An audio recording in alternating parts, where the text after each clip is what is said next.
No, we've been in constant communication with the CFP as well as our conference partners for several months now, and kind of had an inkling of what might be coming down the pipe, and we're pleased with the plan that they've put in place. We're supportive of anything that benefits college football in general, and certainly postseason college football.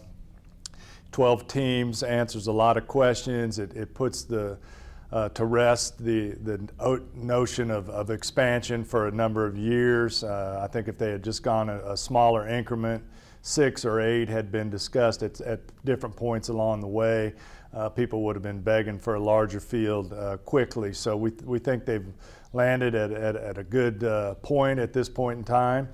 Certainly nothing's done. The commissioners still have to sign off as a group on the proposal, but we think it's a good start and something that we're excited about potentially being a part of as we go forward.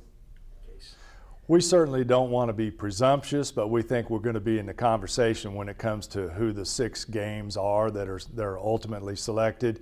You would think that the incumbents would have first crack at that, and certainly we're expecting as much, but we still have to come to an agreement, which I'm sure we will. We're excited about being on New Year's. It's kind of taking back ownership of a time slot that has traditionally and historically belonged to college football. It puts a big emphasis there, and it means that our game would matter every year. The teams that come to town would be playing for high stakes, and we would have motivated fan bases, and I think it'll be a lot more attractive to the local community as well because of the fact that the game means something and they're playing to move on to an ultimate national championship. Well, I think we're close enough to it that it was easy to predict that there was going to be some fallout. The extent of the fallout, however, has perhaps been surprising with the opt-outs in particular. We pride ourselves on putting on a great event regardless of who the teams are, what the matchup is, whether it's a playoff game or not, and certainly think that young people who choose to miss out on that are actually missing a great experience and something that they're not going to be able to replicate at any other time in their life. So yeah, maybe slight surprise at how it's transformed, but overall we knew it was going to affect the bowls in a negative way, and unfortunately, that people will be predicting more of the same. What people need to realize is that the bowls still have a place.